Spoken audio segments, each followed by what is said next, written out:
इस समय मैं हाथ में एक सेब लिए बड़ी तेजी से उसका छिलका उतार रहा था। तेज फल काटने वाला चाकू मेरी उंगलियों के बीच ऐसे घूम रहा था मानो कोई करतब दिखा रहा हो। सेब का छिलका लंबी और पतली पट्टी बनकर बिना टूटे नीचे गिर रहा था।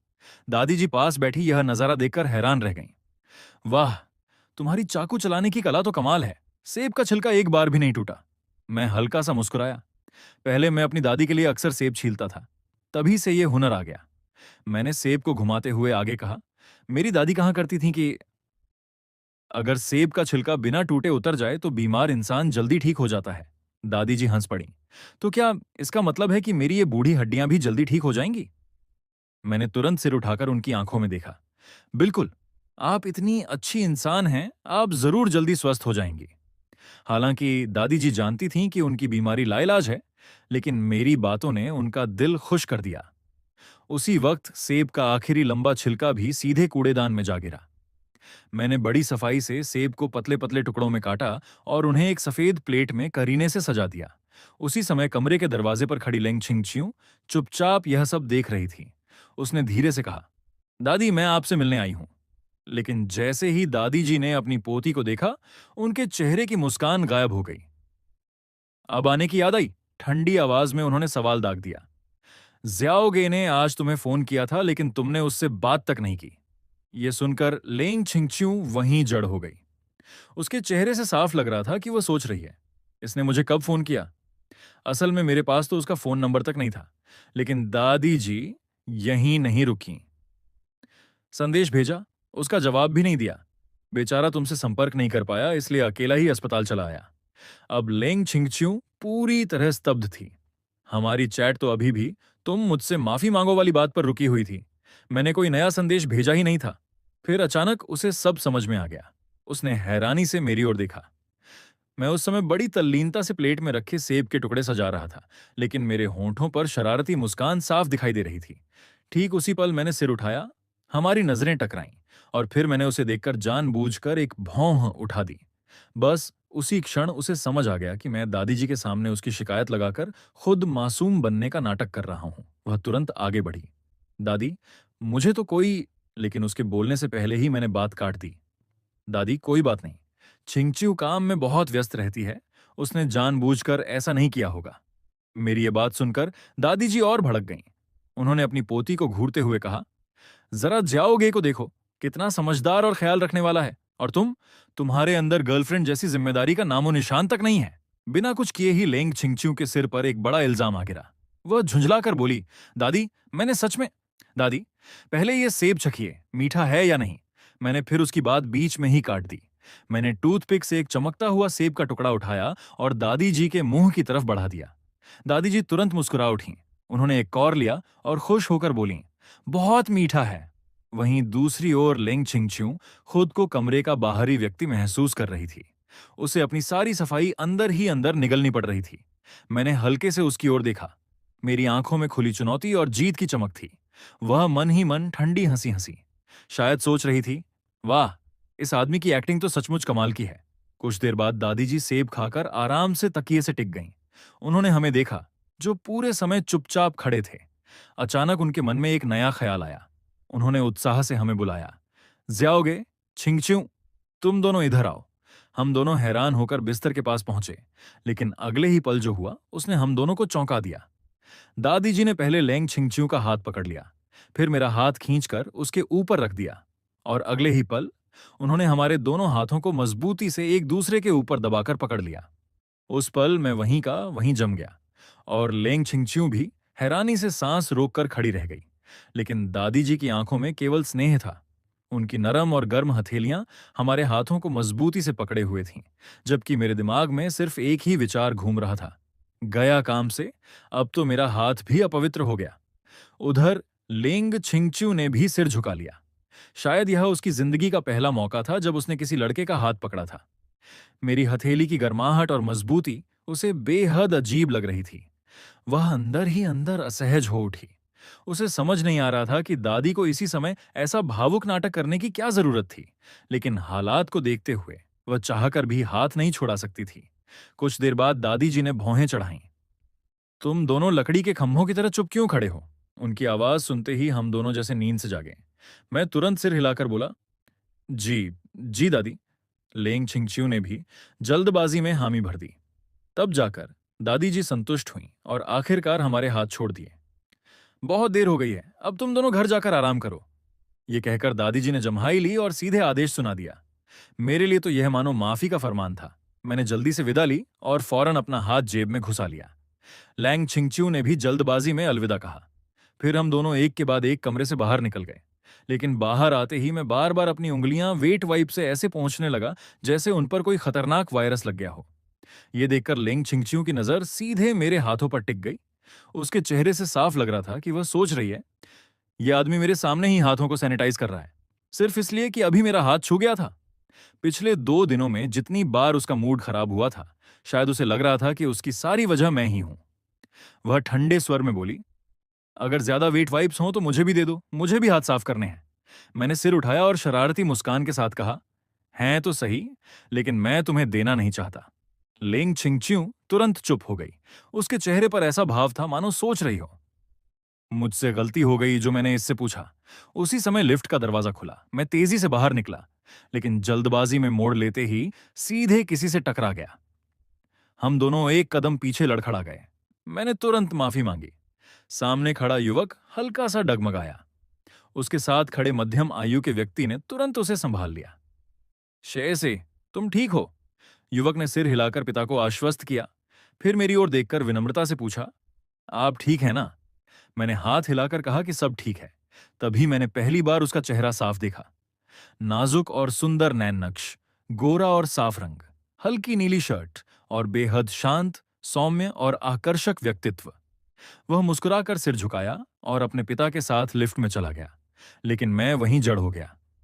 अचानक पीछे मुड़कर मैंने बंद होती लिफ्ट को घूरना शुरू कर दिया। लिफ्ट के अंदर खड़ा वह लड़का भी मेरी ओर देख रहा था। उसने दोस्ताना अंदाज में मुस्कुरा दिया। मैंने भी अनायास मुस्कुराकर जवाब दिया। लिफ्ट का दरवाजा बंद हो गया, लेकिन मैं अभी भी स्तब्ध खड़ा था, क्योंकि वह कोई और नहीं था, शय से, यानी इस उपन्यास का असली पुरुष नायक। वही आदमी जिसकी वजह से लेंग छिंगच्यू ने मूल कहानी में मुझे बेरहमी से छोड़ दिया था। उसका स्वभाव बेहतरीन था और रूप रंग तो बिल्कुल किसी आदर्श रोमांटिक नायक जैसा। मैं तुरंत मुड़ा और लेंग छिंगच्यू को घूरने लगा। अभी जो लड़का था, देखा तुमने? उसने सिर हिलाया। हाँ, मैंने दबे स्वर में पूछा, क्या तुम उसे जानती हो? वह मुझे अजीब नजरों से देखने लगी। तुम आखिर कहना क्या चाहते हो? मैं अंदर से बुरी तरह चौंक गया। अभी तक वह नायक को जानती ही नहीं थी। मैंने उसके चेहरे के हर भाव को गौर से देखा। उसे देखकर तुम्हें कुछ खास महसूस नहीं हुआ? जैसे दिल की धड़कन तेज हो जाना, पहली नजर का प्यार, कुछ भी? लेंग छिंगचियू ने मुझे ऐसे देखा जैसे मैं पागल हो गया हूं। मुगे, कहीं टक्कर लगने से तुम्हारा दिमाग तो खराब नहीं हो गया? मैं एकदम निरुत्तर रह गया। आखिरकार मैंने नजरें फेर लीं और बाहर की ओर चल पड़ा। वह भी मेरे पीछे पीछे चलने लगी। स्पष्ट था कि उसे बिल्कुल समझ नहीं आ रहा था कि मुझे अचानक क्या हो गया है, लेकिन मेरे मन में इस समय तूफान मचा हुआ था। हमारे ब्रेकअप में अब सिर्फ 7 दिन बाकी थे। फिर भी उपन्यास की असली नायिका लेंग छिंगचियू अभी तक शेयसी को जानती तक नहीं थी। तो क्या अगले 7 दिनों में ही वह उससे प्यार कर बैठेगी? क्या इतने कम समय में वह पूरी तरह उसके लिए दीवानी हो जाएगी और फिर मुझे ठोकर मारकर अपनी जिंदगी से बाहर फेंक देगी? यही एकमात्र तर्कसंगत संभावना लग रही थी। शेयसी अस्पताल में आया था, इसका मतलब उसके परिवार का कोई सदस्य यहां भर्ती था और संयोग से दादी जी भी इसी अस्पताल में थीं। लेंग छिंगचियू रोज उनसे मिलने आती थीं। ऐसे में दोनों का बार बार मिलना तय था और फिर धीरे धीरे प्यार की चिंगारी भड़कना भी। किसी रोमांटिक उपन्यास के सबसे बड़े सीपी फैन के लिए यह किसी सपने से कम नहीं था। मानो मैं खुद कहानी के अंदर बैठकर मुख्य जोड़ी का प्रेम प्रसंग देखने वाला था। लेकिन दुर्भाग्य से इस समय मैं कोई दर्शक नहीं था। मैं वही बदकिस्मत साइड कैरेक्टर था जिसे अंत में बाहर का रास्ता दिखाया जाना था। इसलिए इस खबर से खुश होने की बजाय मेरे दिल में केवल बेचैनी बढ़ती जा रही थी। अगली सुबह लेंग छिंगचियू अपने ऑफिस में काम में व्यस्त थी कि तभी उसे दादी का वीचैट संदेश मिला। पिछले कुछ दिनों से दादी का मूड काफी अच्छा था और उनकी तबीयत भी पहले से बेहतर लग रही थी। उन्होंने अचानक मुझसे वीचैट पर बात करने की इच्छा जताई और साफ कहा कि उन्हें अपने पोते के होने वाले दामाद का संपर्क चाहिए। स्क्रीन पर पोते का दामाद शब्द देखते ही लेंग छिंगचियों के दिल में एक अजीब सी भावना कौंध गई। उसने मेरा संपर्क तुरंत भेज दिया और साथ ही मुझे एक संदेश भी भेजा जिसमें पूरी बात समझाई। लेकिन संदेश भेजने के बाद वह कुछ देर तक स्क्रीन को देखती रही। शायद उसे अचानक एहसास हुआ कि वह कुछ ज्यादा ही आगे बढ़ गई है। आखिर उसने कभी मुझे अपना असली बॉयफ्रेंड नहीं माना था। फिर भी वह लगातार मुझसे भावनात्मक सहयोग ले रही थी। कभी अस्पताल चलने को कहती, कभी दादी को खुश रखने की जिम्मेदारी मेरे सिर डाल देती, और अब तो दादी के साथ चैट करने का काम भी मुझे ही सौंप रही थी। जैसे सिर्फ नकली बॉयफ्रेंड होने के कारण यह सब मेरा फर्ज हो। शायद उसी क्षण उसने मन ही मन तय कर लिया, 7 दिन बाद जब हमारा समझौता खत्म होगा तो वो मुझे एक बड़ी रकम देकर इसकी भरपाई करेगी। आखिर उसकी नजर में मैं ऐसा इंसान था जो पैसे देकर सब भूल जाता है। यह सोचकर उसने पहली बार मुझे धन्यवाद का संदेश भी भेज दिया। उधर मैं उसके धन्यवाद वाले संदेश को देखकर आंखें घुमा बैठा। यह औरत सच में कितनी बनावटी है। मैं बड़बड़ाया, अगर दादी की खातिर ना होता तो मैं इसे देखकर भी अनदेखा कर देता। मैंने उसका संदेश पढ़कर भी जवाब नहीं दिया। लेकिन जब बात दादी की आती थी तो मेरा रवैया बिल्कुल बदल जाता था। शुरुआत में शायद मुझे उनमें अपनी दादी की झलक दिखी थी, लेकिन अब बात उससे कहीं आगे बढ़ चुकी थी। उनकी सच्चाई, स्नेह और अपनापन मेरे दिल को छू चुका था। मैं अच्छी तरह जानता था कि उनकी बीमारी लाइलाज है। चाहे कितना भी पैसा खर्च कर लिया जाए, उनकी जिंदगी बस कुछ समय के लिए ही बढ़ाई जा सकती थी। उनके पास समय बहुत कम था, इसलिए मैं बस इतना चाहता था कि उनके बचे हुए दिन खुशियों से भर जाएं। तभी अचानक एक नया फ्रेंड रिक्वेस्ट नोटिफिकेशन आया। मैंने प्रोफाइल खोली। तस्वीर में दादी ट्रैकिंग जैकेट पहने किसी पर्यटन स्थल पर मुस्कुरा रही थीं। उनकी मुस्कान देखकर ही मन खुश हो गया। मैंने तुरंत रिक्वेस्ट स्वीकार कर ली। कुछ ही सेकंड बाद उनका संदेश आया, जाओगे, दादी तुम्हें याद कर रही हैं। ये पढ़ते ही मेरा दिल पिघल गया। मैंने तुरंत जवाब दिया, ऑफिस के बाद सीधे अस्पताल आऊंगा। लेकिन दादी वहीं नहीं रुकी। उन्होंने शिकायत शुरू कर दी कि रोज रोज घर से आने वाला दलिया खाकर उनका मन भर गया है। अब उन्हें कुछ स्वादिष्ट खाने का मन कर रहा है। मैं उन्हें समझाने ही वाला था कि तभी उनका अगला संदेश आया, छिंगचियों की किस्मत बहुत अच्छी है कि उसे तुम्हारे जैसा लड़का मिला। ये पढ़कर मेरा मन अचानक भारी हो गया। कुछ ही दिनों बाद मैं और लेंग छिंगचियों अलग होने वाले थे। जब यह सच दादी को पता चलेगा तब उन्हें कितना दुख होगा, यह सोचकर मेरा दिल कसक उठा। लेकिन अभी मैं केवल अभिनय जारी रख सकता था। यहां तक कि मैंने उल्टा छिंगचियों की तारीफ करते हुए लिख दिया कि वह मेरा बहुत ख्याल रखती है। चैट खत्म होते ही मैंने तुरंत लेंग छिंगचियों को संदेश भेजा। मैंने दादी की खाने पीने की सारी पाबंदियों की सूची मांगी। हालांकि उसे समझ नहीं आया कि मैं अचानक ये सब क्यों पूछ रहा हूं, फिर भी उसने विस्तार से पूरी सूची भेज दी। मैंने उसे ध्यान से पढ़ा और मन ही मन एक योजना बना ली। दोपहर बीत गई। ऑफिस खत्म होने में अभी 1 घंटा बाकी था। मैंने फटाफट अपना काम निपटाया और समय से पहले घर पहुंच गया। दरवाजे के अंदर घुसते ही मैंने ताजा सब्जियां और सामान उठाया और सीधे रसोई में जा घुसा। मुझे देखकर बूढ़े बटलर और आंटी दोनों की आंखें फटी रह गईं। छोटे मालिक, आप क्या कर रहे हैं? मैंने बिना सिर उठाए जवाब दिया, दलिया बना रहा हूं। दोनों और भी हैरान हो गए। आखिर यह पहली बार था जब मैं खुद रसोई में उतरा था। मैंने सामान्य स्वर में कहा, आज घर पर नहीं खाऊंगा, अस्पताल जाकर दादी के साथ दलिया खाऊंगा। यह सुनकर दोनों बुजुर्गों की आंखों में संतोष झलक उठा।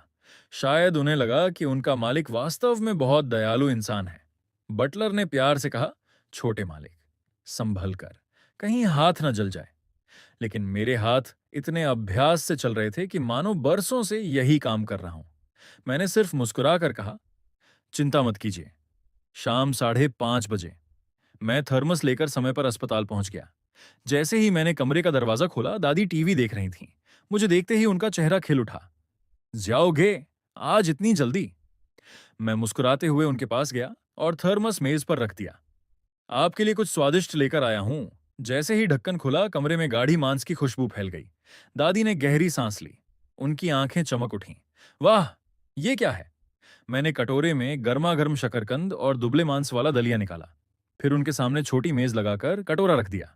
धीरे धीरे खाइए, अभी गर्म है। दलिया इतना मुलायम था कि चम्मच भरते ही पिघल जाता। उसमें चमकते शकरकंद के टुकड़े, बारीक कटा मांस और हरे प्याज की खुशबू थी। दादी ने उत्सुकता से एक चम्मच लिया, फूंक मारकर उसे ठंडा किया और मुंह में डाल लिया। अगले ही पल उनकी आंखें चमक उठीं। फिर तो वे एक के बाद एक चम्मच खाती चली गईं, रुकने का नाम ही नहीं ले रही थीं। आधा कटोरा खत्म होने के बाद उन्होंने सिर उठाया। उनकी आंखें हल्की सी नम हो चुकी थीं। ज़ियाओगे, ये दलिया बहुत स्वादिष्ट है, तुमने सच में दिल लगा दिया। शायद उन्हें समझ आ गया था कि दिन में की गई उनकी छोटी सी शिकायत सुनकर ही मैंने खास तौर पर यह दलिया बनाया है। उन्हें इतनी खुशी से खाते देखकर मेरे चेहरे पर भी कोमल मुस्कान आ गई। लेकिन कोई नहीं जानता था कि इस स्वाद के पीछे कितनी कड़वी यादें छिपी थीं। जब मेरी अपनी दादी बीमार थीं और कुछ खा नहीं पाती थीं, तब मैं दिन रात तरह तरह की रेसिपी आजमाया करता था। उसी दौरान मैंने यह खास दलिया बनाना सीखा था। हल्का, पौष्टिक और बेहद स्वादिष्ट। आज जब सुना कि दादी की भूख कम हो गई है, तो वही पुरानी यादें फिर से ताजा हो गईं। उसी समय अचानक वार्ड का दरवाजा जोर से खुला। ठीक उसी समय अगले दिन शाम को लेंग छिंगच्यू हमेशा की तरह अस्पताल के कमरे में दाखिल हुई। जैसे ही उसने अंदर कदम रखा, वह अचानक ठिठक गई। कमरे में फैली हुई खुशबू ऐसी थी जैसी उसके घर के किसी भी शेफ ने कभी नहीं बनाई थी। उसने नजर उठाकर देखा। जो दादी रोज खाने में नखरे करती थीं, वे आज कटोरा हाथ में लिए बड़े मजे से खा रही थीं। और मैं, जो इस समय घर पर होना चाहिए था, चुपचाप बिस्तर के पास बैठा सेब छील रहा था। यह देखकर उसके दिल में हलचल सी हुई।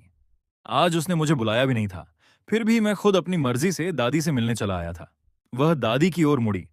दादी, आज की खिचड़ी की खुशबू तो रोज से कहीं ज्यादा अच्छी लग रही है। दादी ने बिना सिर उठाए गर्व से कहा, क्योंकि ये घर की नहीं है। इसे तो हमारे श्याओगे ने अपने हाथों से बनाया है। ये सुनते ही लेंग छिंगच्यू स्तब्ध रह गई। उसे यकीन ही नहीं हुआ कि इतनी शानदार रसोई कला मेरे हाथों की हो सकती है। उसने अनायास मेरी तरफ देखा।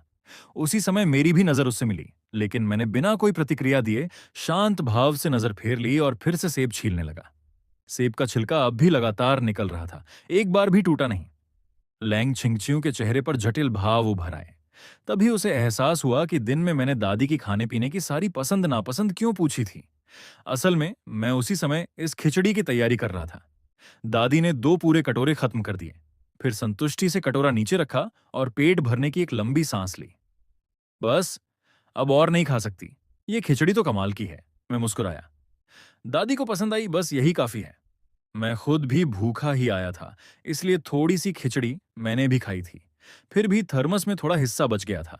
मैं उसे बंद करने ही वाला था कि दादी अचानक बोली, इतनी स्वादिष्ट चीज फेंकना पाप है, बाकी छिंगच्यू खा ले। कमरे का माहौल एक पल को अजीब हो गया। मैंने तुरंत लेंग छिंगच्यू की तरफ देखा। सच कहूं तो मेरा बिल्कुल मन नहीं था कि यह खिचड़ी उसे दूं। इतनी तीखी जुबान वाली लड़की मेरे हाथ की मेहनत खाने की हकदार नहीं थी। लेकिन लैंग छिंगच्यू बेहद तेज थी। उसने एक नजर में मेरी आंखों का तिरस्कार पढ़ लिया।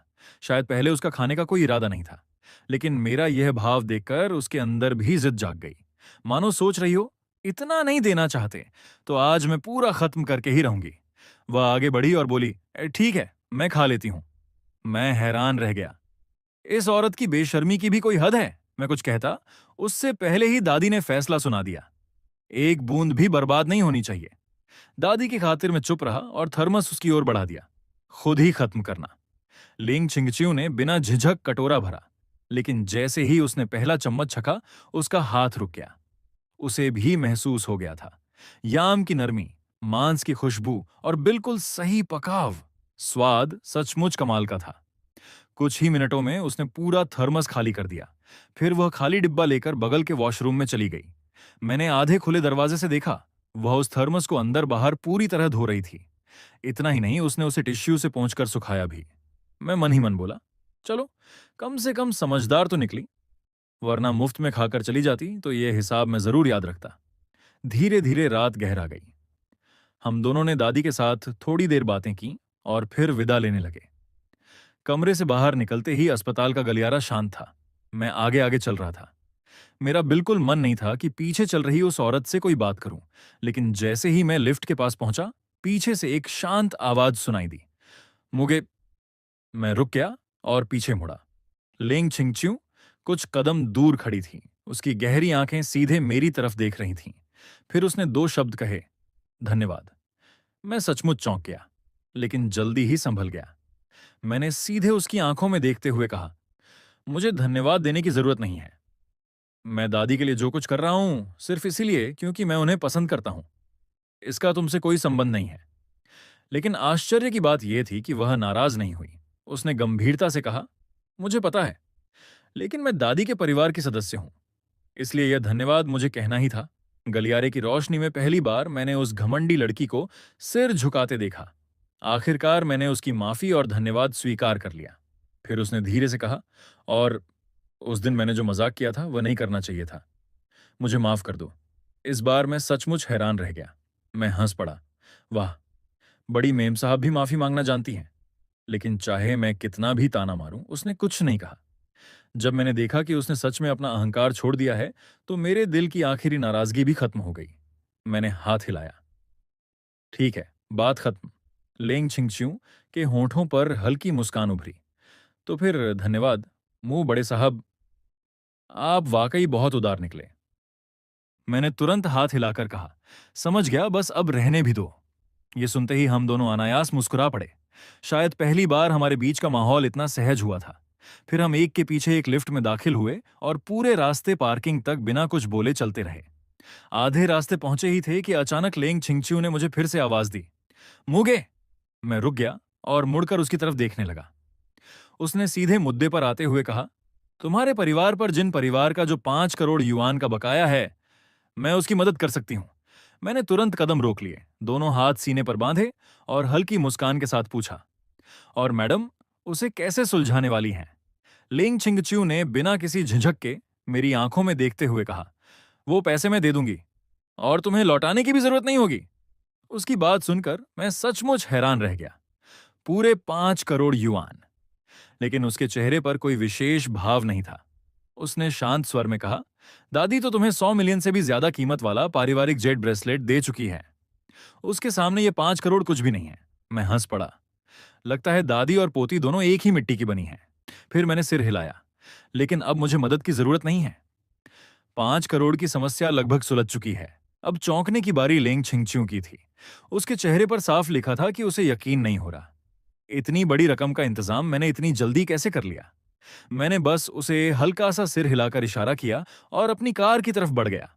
वह वहीं खड़ी रही, मेरी दूर जाती हुई पीठ को देखती हुई। शायद उसके मन में यही चल रहा था कि आज का मैं पहले वाले मुगे से बिल्कुल अलग इंसान बन चुका हूं। उसे समझ नहीं आ रहा था कि किसी इंसान में इतना बड़ा बदलाव आखिर कैसे आ सकता है। लेकिन शायद वह यह भी समझ चुकी थी कि अब उसे मेरे बारे में अपनी पुरानी सारी धारणाएं बदलनी होंगी। उधर मैं कार में बैठ चुका था। रियर व्यू मिरर से मैंने पीछे खड़ी लेंग छिंगच्यू को देखा और मन ही मन बुदबुदाया, आज तो बड़ी मैडम का मूड कुछ ज्यादा ही अच्छा है। अगले दिन दोपहर मैं हमेशा की तरह अस्पताल की पार्किंग में पहुंचा। लेकिन जैसे ही कार रोककर नीचे उतरने लगा, एक घबराया हुआ युवक मेरी तरफ भागता हुआ आया। मैंने गौर से देखा, वह कोई और नहीं बल्कि कहानी का असली नायक शयछीत था। वह हाँफते हुए मेरे सामने रुका और घबराई आवाज में बोला, माफ कीजिए, क्या मैं थोड़ी देर आपकी कार में छिप सकता हूं?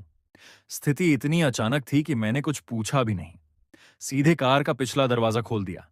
शेरछीप फुर्ती से अंदर घुस गया और पीछे की सीट पर दुबक कर बैठ गया। मैंने दरवाजा बंद ही किया था कि तभी काले चमड़े की जैकेट पहने एक युवती पार्किंग में दाखिल हुई। उसके नैन नक्श बेहद खूबसूरत थे और व्यक्तित्व बेहद आकर्षक। लेकिन इस समय वह किसी को बेचैनी से ढूंढ रही थी। मैं तुरंत कार से थोड़ा दूर हट गया। फिर भी उसकी नजर सीधे मुझ पर आ टिकी। वह पास आई और पूछने लगी, माफ कीजिए, क्या आपने सफेद शर्ट पहने किसी लड़के को इधर आते देखा है? मैंने बिना पलक झपकाए सिर हिला दिया, नहीं। वह कुछ देर आसपास ढूंढती रही, लेकिन उसे कोई नहीं मिला। आखिरकार मजबूर होकर वहां से चली गई। जब उसकी परछाई भी ओझल हो गई, तब मैंने कार का दरवाजा खोला। वो चली गई। ये सुनते ही शेष ही राहत की सांस लेते हुए बाहर निकला। वह बार बार मेरा धन्यवाद करने लगा। मैंने हंसकर कहा, कोई बात नहीं, इतनी सी मदद तो की ही जा सकती है। जब वह कार से बाहर आया, हमारी नजरें मिलीं और हम दोनों एक साथ हंस पड़े। स्पष्ट था कि हम दोनों को अस्पताल की लिफ्ट के सामने हुई पहली मुलाकात याद आ गई थी। फिर हम साथ साथ अस्पताल भवन की ओर चल पड़े। बातों बातों में मुझे पता चला कि उसकी मां की टांग टूट गई थी, इसलिए वह छुट्टी लेकर उनकी देखभाल कर रहा था। माहौल अच्छा था, इसलिए उसने खुद ही परिचय दिया। मेरा नाम शेच ही है। मैं मुस्कुराया, और मैं मूगे। मेरी बात सुनते ही उसकी आंखें चौड़ी हो गईं। आप वही मुगे हैं? अब चौंकने की बारी मेरी थी। तुम मेरा नाम जानते हो? शेच ही थोड़ा असहज होकर बोला, दोस्तों से सुना है। लेकिन गलत मत समझिए, मेरा कोई बुरा मतलब नहीं था। मैं तुरंत समझ गया कि वह क्या कहना चाहता है। आखिर कभी वह भी बड़े अमीर परिवार का बेटा हुआ करता था। हालांकि बाद में उसका परिवार टूट गया, लेकिन पुराने संपर्क अभी भी मौजूद थे। स्वाभाविक था कि उसने मेरे बारे में कई अफवाहें सुन रखी होंगी। लेकिन मुझे कोई गुस्सा नहीं आया। मैं बस मुस्कुराया। दूसरों की बातें सुनने से बेहतर है कि इंसान खुद सामने वाले को जाने। शेची ने तुरंत सिर हिलाया। बिल्कुल सही कहा। शायद उसके लिए भी मैं उन अफवाहों वाले इंसान से बिल्कुल अलग निकला था। बातों का सिलसिला आगे बढ़ा। वह अपनी माँ की बीमारी के बारे में बताने लगा। उसकी आवाज में चिंता थी, लेकिन शिकायत का नामो निशान नहीं। मैं मन ही मन सोचने लगा, वाकई यह वही नायक है जिसकी कहानी मैंने पढ़ी थी। दयालु, मजबूत और बेहद नेक दिल। ठीक उसी समय मेरे दिमाग में उस लड़की की तस्वीर उभरी जो कुछ देर पहले उसे ढूंढ रही थी। अगर मेरा अंदाजा सही था तो वह जरूर शून्यांशु होगी। बचपन की दोस्त, जो कभी शय परिवार के वैभव के दिनों में शय छी के साथ एक ही मोहल्ले में रहती थी। परिवार टूटने के बाद दोनों अलग हो गए, लेकिन शू न्यांशु ने कभी उसका पीछा नहीं छोड़ा। वह हमेशा उससे प्यार करती रही थी। अभी जो दृश्य मैंने देखा था वह बिल्कुल उसी तरह था जैसा उपन्यास में लिखा गया था। वह भागता है और वह उसका पीछा करती है, लेकिन मुझे याद था कि यह सब तब तक चलता रहेगा जब तक शय छी की मुलाकात लिंग छिंगच्यू से नहीं हो जाती। मूगे, मैं पहुंच गया, अब चलता हूं। शेरसी की आवाज ने मेरी सोच को बीच में ही तोड़ दिया। मैंने होश संभाला और मुस्कुराते हुए उसे लिफ्ट से बाहर जाते देखा। लिफ्ट चौथी मंजिल पर रुकी। जैसे ही मैंने वार्ड का दरवाजा खोला, एक जानी पहचानी आवाज सुनाई दी। शियाओगे? मैंने सिर उठाकर देखा। क्यू मेंग पहले से ही दादी के बिस्तर के पास बैठा था और मुझे देखकर खुशी से मुस्कुरा रहा था। मैं भी हंसते हुए अंदर गया। मेंगे! वह तुरंत खड़ा हुआ और मेरा हाथ पकड़कर सिर से पैर तक मुझे देखने लगा। मुझे तो पहले ही आ जाना चाहिए था, लेकिन लगातार बिजनेस ट्रिप पर था। आज ही लौटा हूं और सीधे यहां भागा चला आया। उसने दादी की ओर देखा, फिर मेरी तरफ मुड़ा। दादी ने सब बता दिया। इन दिनों तुम ही उनका साथ दे रहे थे। सच में बहुत धन्यवाद। मैंने मुस्कुराकर सिर हिलाया। कोई बात नहीं, मुझे भी दादी के साथ रहना अच्छा लगता है। मेरी बात सुनकर उसकी आंखों में प्रशंसा और बढ़ गई, लेकिन अगले ही पल उसने पूछा, वैसे चिंगचियो कहाँ है? तुम्हारे साथ नहीं आई? मैंने तुरंत जवाब दिया, ऑफिस में काम है, मैं पहले आ गया। क्यू मेंग ने सिर हिलाया और हंसते हुए बोला, चिंगचियो को तुम्हारे जैसा बॉयफ्रेंड मिल गया। इसका मतलब उसने पिछले जन्म में पूरी आकाश गंगा बचाई होगी। मैं तुरंत मुस्कुराया। वो तो, लेकिन बिल्कुल शब्द मेरे होंठों तक ही पहुंचा था कि दरवाजा अचानक खुल गया। दरवाजे पर खड़ी थी लेंग चिंगचियो। उसकी निगाहें सीधी मुझ पर टिकी थीं। मेरी मुस्कान उसी पल जम गई। ये औरत हर बार सबसे गलत समय पर ही क्यों आती है? अभी जो बातें हुई थीं, उसने सब सुन लिया होगा। लेकिन आश्चर्य की बात यह थी कि वह नाराज नहीं हुई, बल्कि उसके होंठों पर हल्की सी मुस्कान उभर आई। वह अंदर आई और खुशी खुशी दादी का हालचाल पूछने लगी। दादी भी उसे देखकर खिल उठी। क्यू मेंग ने हंसते हुए कहा, अभी तुम्हारी ही बात कर रहे थे। चिंगचियो ने जानबूझकर पूछा, अच्छा, क्या बात हो रही थी?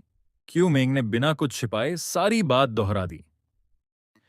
मैं कह रहा था कि तुम्हें मूगे जैसा बॉयफ्रेंड मिलना पिछले जन्म में आकाश गंगा बचाने जैसा सौभाग्य है। मैं शर्म से जमीन में गड़ने वाला था, लेकिन चिंगचियो ने रहस्यमयी मुस्कान के साथ मेरी ओर देखा। क्या यह गलत है? मैंने मन ही मन आंखें घुमाई। गलत? कुछ ही दिनों में तो हमारा ब्रेकअप होने वाला है। कितनी अच्छी एक्टिंग करती है ये। क्यूमें की निगाहें हम दोनों के बीच घूम रही थीं। उसे लग रहा था कि हमारे रिश्ते में अचानक बहुत प्रगति हो गई है, जबकि सच तो यह था कि हमारे बीच प्यार जैसी कोई चीज नहीं थी। तभी दादी ने मुस्कुराते हुए कहा, तुम दोनों तो हमेशा से इतने प्यार करने वाले थे। क्यूमेंग ने तुरंत बधाई दी। और चिंगचियों? वह बस मुस्कुराती रही और सब स्वीकार करती रही। इसके बाद कई दिनों तक मैं रोज अस्पताल जाता रहा। मेरे हाथ का बना दलिया भी हर दिन अलग होता था। कभी शकरकंद और बाजरे का, कभी चिकन और मशरूम का, कभी मछली और सब्जियों का। धीरे धीरे दादी की सबसे बड़ी खुशी मेरे हाथ का वह थर्मस बन गया। क्यू मेंग भी अब अस्पताल का नियमित सदस्य बन चुका था।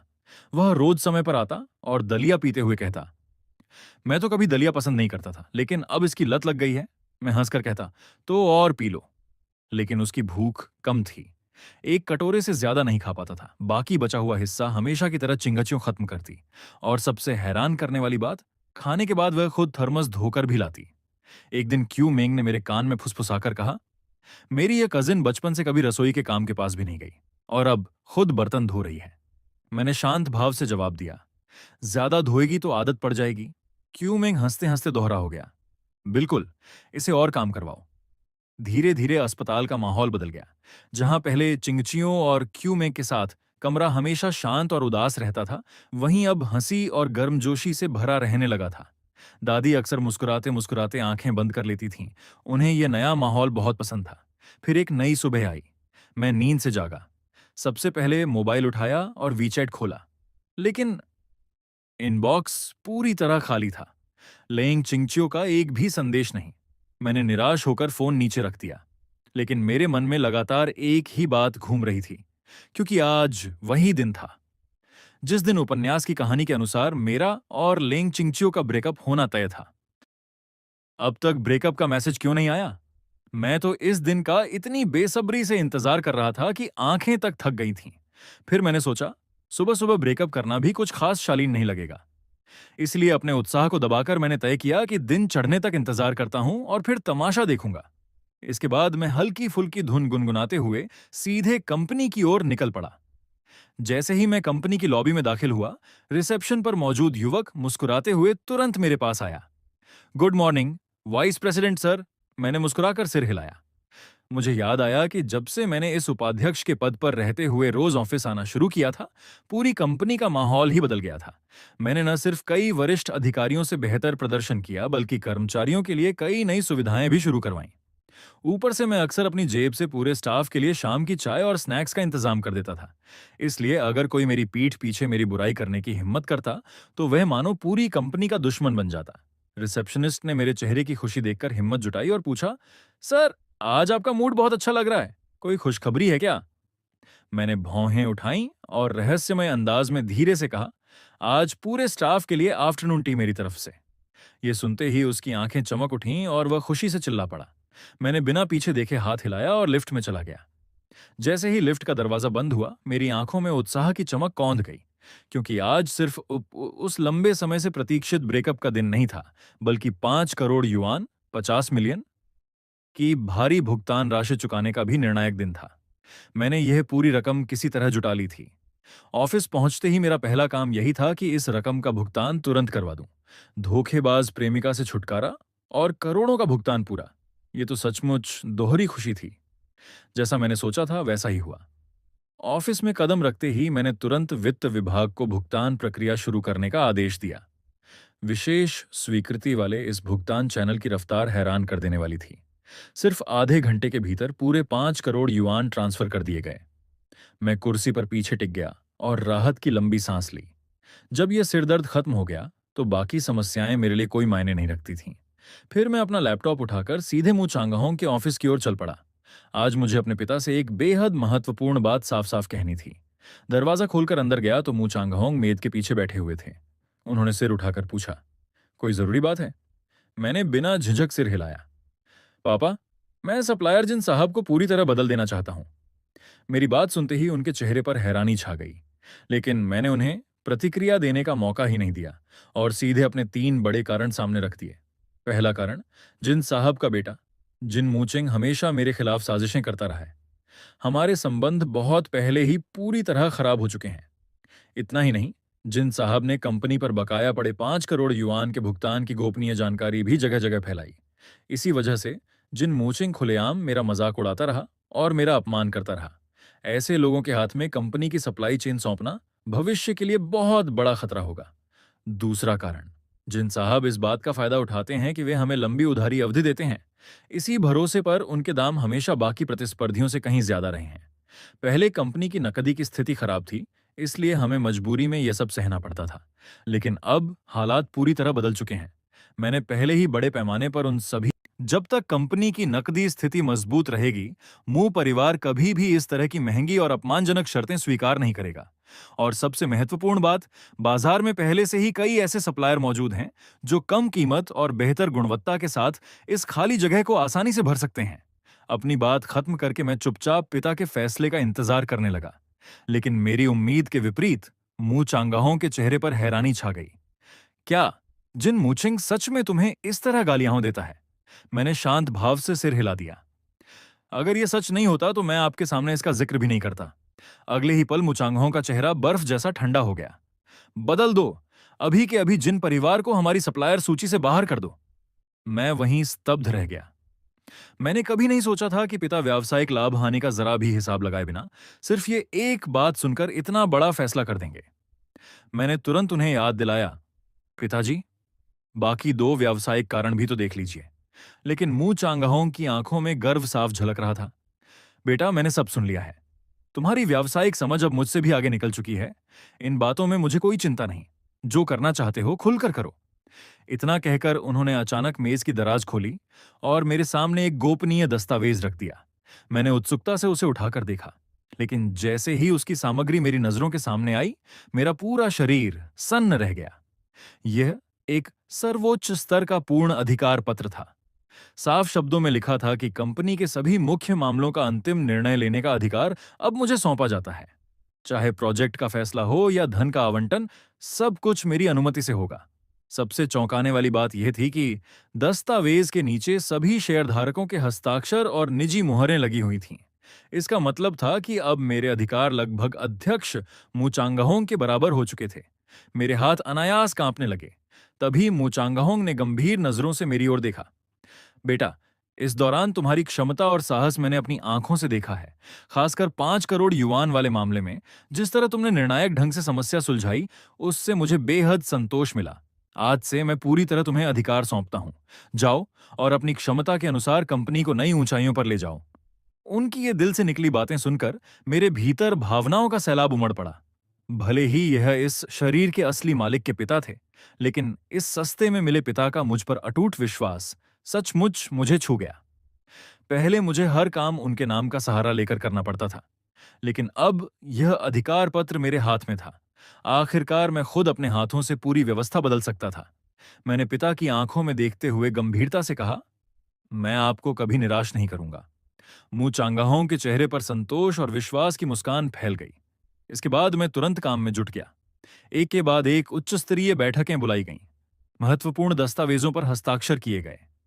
नए सप्लायरों से सीधे संपर्क स्थापित किया गया। मैंने कंपनी के हर प्रोजेक्ट और हर फाइल की बारीकी से जांच की, मानो पूरी व्यवस्था को जड़ से खंगाल रहा हूं। जब आखिरकार मैंने फाइलों के पहाड़ से सिर उठाया, तब तक बाहर गहरी रात छा चुकी थी। उसी समय मैंने यूं ही अपना फोन उठाकर देखा, लेकिन स्क्रीन पर अब भी कोई नई सूचना नहीं थी। लेंग छिंगचियों की ओर से एक भी संदेश नहीं आया था। मैं उस निस्तेज चैट बॉक्स को घूरता रहा। मेरी भौहें अनायास सिकुड़ने लगीं। आखिर यह औरत हमेशा इतनी घमंडी क्यों रहती है? फिर मैंने सिर झटक दिया। वैसे भी कल उसकी दादी आधिकारिक रूप से अस्पताल से छुट्टी पाने वाली थीं। उसके बाद हमारे बीच मिलने जुलने का कोई कारण नहीं बचेगा। अब मुझे सिर्फ एक काम करना था, एक सही अवसर ढूंढकर वह जेड का कंगन उसे वापस लौटा देना। और उस दिन के बाद मेरे और लेंग परिवार के बीच मौजूद आखिरी रिश्ता भी हमेशा के लिए समाप्त हो जाएगा। पूरे 40 मिनट तक मैं खाना तक नहीं खा पाया। बस एक ही चीज का इंतजार कर रहा था, लेंग चिंगचियो का ब्रेकअप मैसेज। लेकिन फोन की स्क्रीन पूरी तरह शांत थी। मेरे सामने बैठे मु झानहोंग ने उत्सुकता से पूछा, बेटा क्या देख रहे हो? मैंने तुरंत फोन उल्टा कर दिया। कुछ नहीं। उन्होंने फिर पूछा, आजकल तुम्हारा और छिंगचियो का रिश्ता कैसा चल रहा है? मैं कुछ पल झिझका और बोला, ठीक ही है। लेकिन मन ही मन मैं परेशान हो रहा था। ये लेंग छिंगचियो आखिर ब्रेकअप का मैसेज कब भेजेगी? और उससे भी ज्यादा उत्सुकता मुझे उस भारी भरकम ब्रेकअप मुआवजे की थी। आखिर उसमें कितने पैसे होंगे? मैंने बिस्तर पर लेटकर मूल कहानी याद की। कहानी के अनुसार तो आज ही 1 महीना पूरा हो रहा था। क्या कहीं मैंने तारीख गलत तो नहीं याद कर ली? क्या ब्रेकअप कल होना था? आखिर मैंने फोन एक तरफ फेंक दिया। छोड़ो, एक दिन और सही, पहले चैन से सो लेते हैं। उसी समय पीपी बार के एक आलीशान प्राइवेट रूम में रोशनी और संगीत का माहौल था। लियू यानयान ने वाइन का गिलास उठाया। आओ, छिंगचियों के दोबारा सिंगल होने की खुशी में। वेनवान ने भी हंसते हुए गिलास उठाया। बधाई हो। दोनों ने जाम टकराए और फिर लेंग छिंगचियो की तरफ देखा, लेकिन वह सोफे पर चुपचाप बैठी थी। हाथ में वाइन का गिलास था, मगर चेहरे पर खुशी का नामो निशान नहीं। लियू यानयान ने पूछा, छिंगचियो, तुम्हें देखकर तो बिल्कुल नहीं लग रहा कि तुम खुश हो। लेंग छिंगचियो ने धीरे से सिर उठाया। असल में उसे लगा था कि जैसे ही यह दिन आएगा, वह पूरी तरह आजाद महसूस करेगी। लेकिन जब वह पल सामने आया, तो उसे जरा भी खुशी नहीं हुई। कुछ देर चुप रहने के बाद उसने कहा, मेरा अभी तक ब्रेकअप नहीं हुआ है। दोनों सहेलियां चौंक गईं। तुम कह नहीं पा रही हो? छिंगचियो ने सिर हिलाया। नहीं, बात वो नहीं है। फिर उसने धीरे से कहा, मैं अब ब्रेकअप नहीं करना चाहती। यह सुनते ही पूरा कमरा एकदम शांत हो गया। वेन वॉन ने गंभीर नजर से उसे देखा। क्या तुम मूगे से प्यार करने लगी हो? लेंग छिंगचियो ने नजरें झुका लीं। प्यार? वह खुद भी नहीं जानती थी।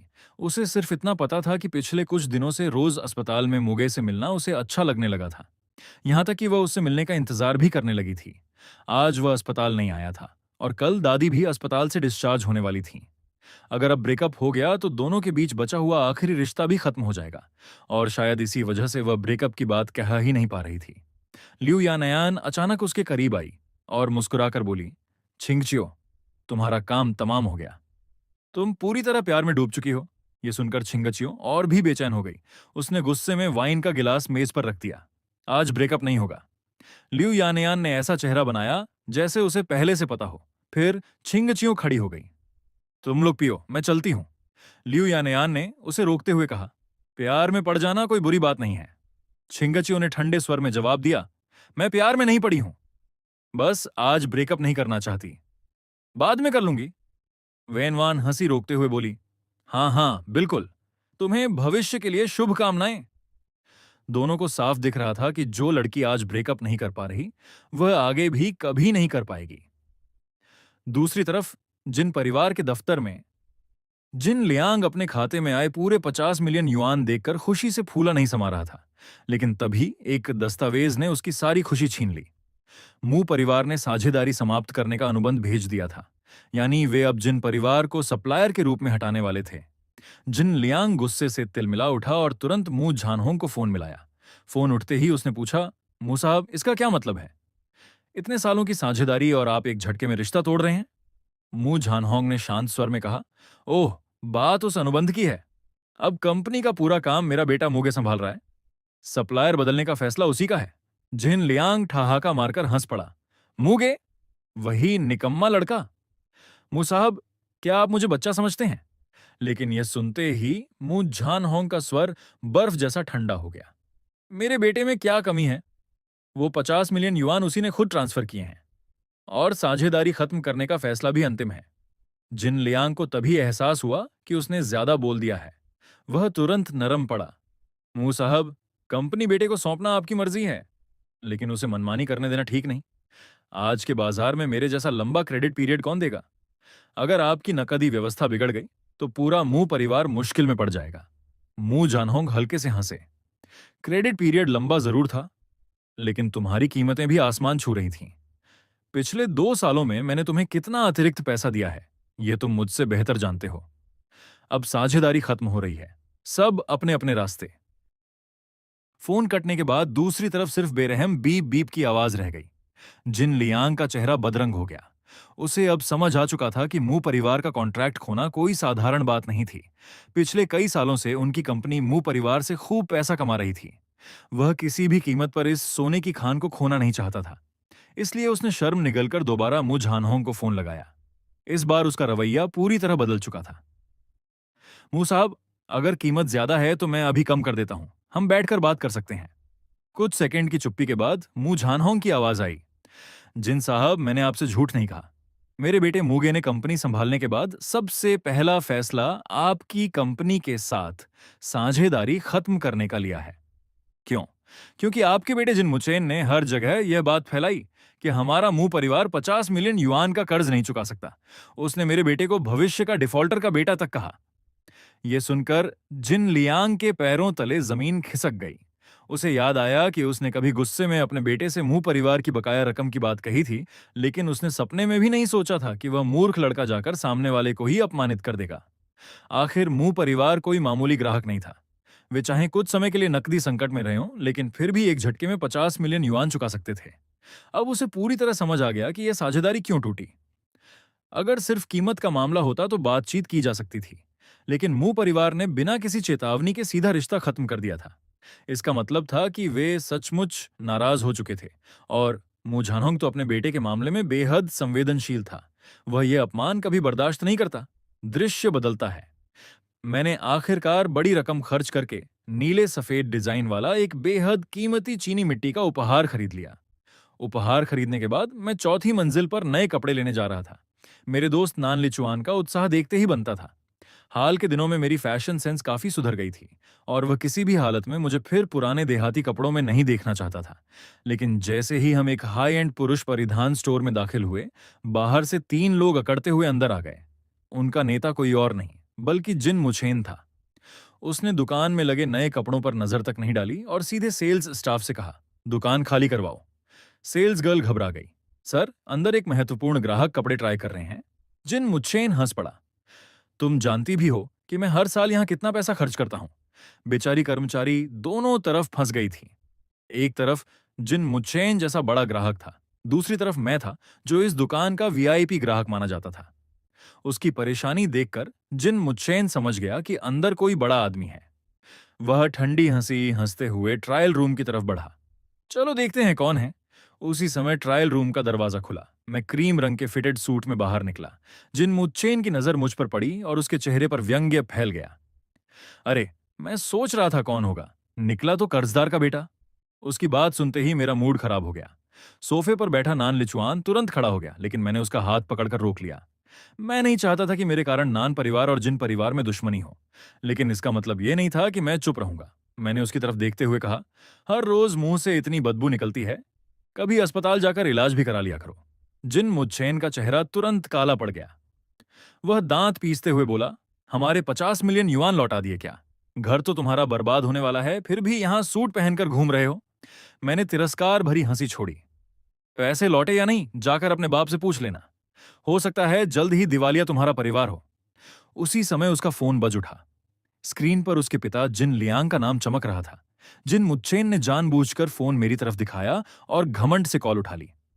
हाँ पापा। लेकिन अगले ही पल उसका चेहरा बदल गया। फोन के दूसरी तरफ जिन लियांग की आवाज बर्फ जैसी ठंडी थी। अभी के अभी घर वापस आओ। जिन मुच्चेन ने बहाना बनाने की कोशिश की, मैं दोस्तों के साथ बाहर हूं। लेकिन जिन लियांग गरज उठा, अगर तुरंत वापस नहीं आए तो मैं तुम्हारे सारे बैंक कार्ड बंद कर दूंगा। यह सुनते ही जिन मुच्चेन का रंग उड़ गया। वह जल्दी से फोन काटकर अपने दोस्तों को लेकर बाहर जाने लगा। लेकिन मेरे पास से गुजरते समय वह अचानक रुका, मुड़ा और मुझे घूरते हुए बोला। मैंने उसकी ओर शांत नजरों से देखा और होठों पर तिरस्कार भरी मुस्कान उभर आई। बेवकूफ! जिन मुच्चेन की आंखें तुरंत फैल गईं। वह गुस्से से फट पड़ने ही वाला था कि उसके साथ आए दोस्तों ने उसे कसकर पकड़ लिया और व्यंग्य से बोले, छोड़ यार, इसके साथ बहस करके अपना स्तर मत गिरा। यह सुनकर मैं हंस पड़ा। अच्छा, तुम लोग कौन से राजघराने से हो? जरा जोर से बताओ, शायद मैं डर जाऊं। दोनों दोस्तों को लगा जैसे मैं पूरी तरह बदल चुका हूं। पहले वही मुगे था जो बार में मिलने पर दब्बू बन जाता था, सबका बिल भर देता था और कभी पलटकर जवाब नहीं देता था। लेकिन आज आज मैं उनके सिर पर चढ़कर उन्हें सुना रहा था। आखिर वे लोग और झगड़ा करने की हिम्मत नहीं जुटा पाए। उन्होंने जिन मुच्चेन को खींचा और जल्दी से दुकान छोड़कर निकल गए। जाते जाते उनकी आंखों में साफ दिखाई दे रहा था कि वे भविष्य में बदला लेने का मौका जरूर तलाशेंगे। मैंने उनकी पीठ को देखा और होठों पर हल्की मुस्कान तैर गई। उसी समय नान लिचुआन उत्साह से मेरे पास आ गया। भाई, आज तो तूने मुझे सच में हैरान कर दिया। पहले जब भी जिन मुचेन सामने आता मैं हमेशा दब जाता था। कई बार तो नान लिचुआन को मेरे लिए आगे आना पड़ता था, लेकिन आज हालात उलट चुके थे। मैंने उसे अपने पीछे सुरक्षित खड़ा रखा था, मगर उसकी खुशी ज्यादा देर नहीं टिक सकी। अचानक उसके चेहरे पर चिंता उभर आई। उसे डर था कि हमारी यह लड़ाई कहीं दोनों परिवारों के व्यापारिक रिश्तों को नुकसान न पहुंचा दे। आखिर सब जानते थे कि मुंह परिवार काफी हद तक जिन परिवार पर निर्भर था, क्योंकि वही सबसे लंबी उधारी अवधि देने वाला मुख्य सप्लायर था। लेकिन मैं जरा भी नहीं घबराया। मैंने शांत स्वर में कहा, कोई बात नहीं, मैंने पहले ही मुंह परिवार और जिन परिवार के बीच की साझेदारी खत्म कर दी है। नान लिचुआन का मुंह खुला का खुला रह गया। क्या अंकल ने मान लिया? मैं आराम से सोफे पर बैठ गया और एक और बड़ा रहस्य खोल दिया। अब पूरी कंपनी मेरे नियंत्रण में है। मेरे पिताजी सारे फैसले मुझ पर छोड़ चुके हैं। नकदी की समस्या भी मैंने हल कर दी है। जरूरत पड़ी तो जिन परिवार से 10,000 गुना बेहतर सप्लायर ढूंढ लूंगा। ये सुनते ही नान लिचुआन की आंखें चमक उठीं। वह खुशी से मेरा सिर रगड़ते हुए बोला, वाह भाई, आखिरकार तेरे दिमाग ने काम करना शुरू कर दिया। मैं हंसी रोकते रोकते रह गया। असलियत यह नहीं थी कि मेरा दिमाग खुल गया था। असलियत यह थी कि इस शरीर के भीतर अब एक बिल्कुल अलग आत्मा थी। अचानक मेरा मन भारी हो गया। अगर नान लिचुआन को सच्चाई पता चल जाए तो शायद वह किसी तांत्रिक को बुलाकर मुझे इस शरीर से निकलवाने की कोशिश करे, क्योंकि वह जिस दोस्त से प्यार करता था वह असली मुगे था। यह नया मैं नहीं। यह सोचकर मेरे भीतर अपराध बोध की लहर दौड़ गई। मैंने गंभीर स्वर में पुकारा, नान लिचुआन। वह चौंक गया। क्या हुआ? मैंने उसकी आंखों में देखते हुए पूछा। तुम्हें अभी वाला मैं पसंद हूं? नान लिचुआन पहले तो हैरान हुआ, फिर जोर से हंस पड़ा। बिल्कुल पसंद है। उसके सीधे साधे जवाब ने मेरे मन का बोझ हल्का कर दिया। तभी मुझे एहसास हुआ कि मैं बेवजह उलझ रहा था। जिस इंसान को नान लिचुआन पसंद करता है वह मैं ही हूं, वर्तमान वाला मैं। हम सचमुच अच्छे दोस्त बन सकते हैं। मैं मुस्कुराया और गंभीरता से उसका धन्यवाद किया। नान लिचुआन ने मेरे कंधे पर मुक्का मारा। आज तू कुछ ज्यादा ही अजीब बातें कर रहा है। मैं हंसते हुए खड़ा हो गया। इन सारे कपड़ों को पैक कर दो और मेरे घर भेज देना। इसके बाद मैं और नान लिचुआन दुकान से बाहर निकल गए। उधर दूसरी तरफ जिन मुच्छेन गुस्से से भरा हुआ, जिन परिवार की हवेली में घुसा। रास्ते भर वह सोच रहा था कि आज मूगे ने सबके सामने उसकी बेइज्जती कैसे कर दी। उसने मन ही मन कसम खाई कि कल अपने पिता से कहकर मुंह परिवार को सबक सिखाएगा। लेकिन जैसे ही वह ड्राइंग रूम में दाखिल हुआ, उसके पिता जिन लियांग की बर्फ जैसी ठंडी आवाज गूंज उठी। जिन मुचेन। मुचेन को खतरे का अंदाजा नहीं हुआ। वह मुस्कुराते हुए आगे बढ़ा। पापा, मैं अभी दोस्तों के साथ। चुप! जिन लियांग ने उसे बीच में ही रोक दिया। फिर तीखी नजरों से घूरते हुए पूछा, क्या तुमने मुगे के सामने उसे कर्जदार का बेटा कहा था? जिन मुच्छेन का चेहरा एकदम जम गया। उसे समझ नहीं आया कि यह बात उसके पिता तक पहुंची कैसे। ना, नहीं। उसने झूठ बोलने की कोशिश की, लेकिन उसकी आंखों की घबराहट सब कुछ बता रही थी। जिन लियांग तुरंत समझ गया। उसका गुस्सा फूट पड़ा। जिन मुछेन, क्या तुम पूरी तरह मूर्ख हो चुके हो? मुछेन डर से कांप उठा, लेकिन असली झटका अभी बाकी था। जिन लियांग दहाड़ा, मुंह परिवार हमारा सबसे बड़ा ग्राहक है, तुमने मुगे को क्यों नाराज किया? जिन मुछेन भी भड़क गया। क्या मैंने गलत कहा? उनके परिवार पर हमारा 50 मिलियन युआन बकाया था। जिन लियांग ने मेज पर हाथ दे मारा। वह 50 मिलियन कल ही पूरे के पूरे हमारे खाते में आ चुके हैं। मुछेन स्तब्ध रह गया। क्या सिर्फ इतना ही नहीं? जिन लियांग ने गुस्से से कहा। उन्होंने समय से पहले भुगतान किया और उसके बाद हमारे साथ सारे कॉन्ट्रैक्ट भी खत्म कर दिए। ये सुनते ही जिन मुच्छेन की आंखें फैल गईं। जिन लियांग ने उंगली दिखाते हुए कहा, और इसकी सबसे बड़ी वजह तुम्हारा वह कर्जदार का बेटा वाला ताना है। कौन नहीं जानता कि मुझानोंग अपने बेटे को आंखों की पुतली की तरह चाहता है। तुमने उसके बेटे का अपमान किया तो वह चुप क्यों रहता? अब जिन मुच्छेन पूरी तरह निरुत्तर था। उसके पास कोई जवाब नहीं बचा था। कुछ देर बाद जिन लियांग ने गहरी सांस ली और थके हुए स्वर में कहा, अभी जाओ, महंगे उपहार खरीदो और मुंह परिवार के घर जाकर माफी मांगो, चाहे उनके सामने घुटने क्यों न टेकने पड़े। लेकिन यह सुनते ही जिन मुच्छेन का सिर झटके से ऊपर उठा। उसकी आंखों में जिद और अपमान की आग भड़क उठी। मुझे उससे माफी मांगनी पड़े? यह कभी नहीं होगा। वो ऐसा कैसे कर सकता है? मैंने सिर झुकाए हुए हैरानी से पूछा। लेकिन सामने खड़ा जिन मुच्छेन और भी ज्यादा घमंडी हो गया। पहले तो वो परिवार खुद घुटनों पर बैठकर हमसे सहयोग मांगता था। अब उन्होंने खुद ही कॉन्ट्रैक्ट तोड़ दिया है। मैं देखता हूं उनकी टूटी फूटी कंपनी कितने दिन टिकती है। जब उनका नकदी प्रवाह पूरी तरह खत्म हो जाएगा, तब वे कुत्तों की तरह रेंगते हुए वापस आएंगे और हमसे भीख मांगेंगे। मुझे माफी मांगने के लिए क्यों भेजा जाए? वो मुंह क्या चीज है? उसी समय धड़ाक, एक जोरदार थप्पड़ उसके चेहरे पर पड़ा। जिन मुच्छेन का सिर एक तरफ झटक गया और वह वहीं जड़ हो गया। उसने अपने सूजे हुए गाल को पकड़ा और अविश्वास से चिल्लाया, पापा, आपने एक बाहरी आदमी के लिए मुझे मारा?